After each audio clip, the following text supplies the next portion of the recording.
প্রচণ্ড ঝড়ে সমুদ্রে জাহাজগুলো কিভাবে টিকে থাকে? নদী কিংবা সমুদ্রে প্রায়ই নৌকা ডুবের কথা শোনা যায়।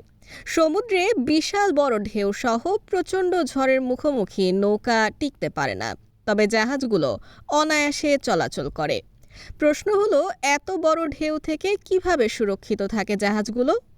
মূলত আবহাওয়ার প্রতিকূল পরিস্থিতিকে মোকাবেলা করার ক্ষমতা বিবেচনা করেই বড় বড় জাহাজগুলো ডিজাইন করা হয়।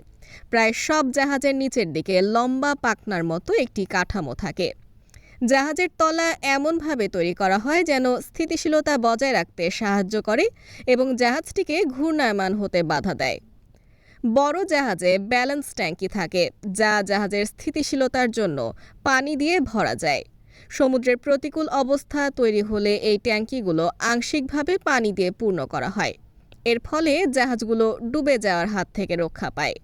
এরপর যখন সমুদ্র শান্ত হয়, তখন ব্যালেন্স ট্যাঙ্কির পানি বের করে দেওয়া হয়। আধুনিক জাহাজগুলোতে রয়েছে উন্নত নেভিগেশন সিস্টেম, যা তাদের ঝড়ের মধ্য দিয়ে নিরাপদে চলাচল করতে সহায়তা করে। এই সিস্টেমগুলোর মধ্যে রাডার, জিপিএস এবং আবহাওয়ার পূর্বাভাস দেওয়ার সরঞ্জামও রয়েছে। এগুলো ব্যবহার করে জাহাজগুলো আগে থেকেই আবহাওয়ার পরিস্থিতির সম্পর্কে তথ্য পেয়ে যায়। এই তথ্যটি জাহাজের ক্রুদের দ্রুত সিদ্ধান্ত নিতে এবং খারাপ পরিস্থিতি এড়াতে সাহায্য করে। শুধু তাই নয়, জাহাজের নাবিকদের প্রতিকূল আবহাওয়ার পরিস্থিতি মোকাবেলা করার জন্য প্রশিক্ষণও দেওয়া হয়।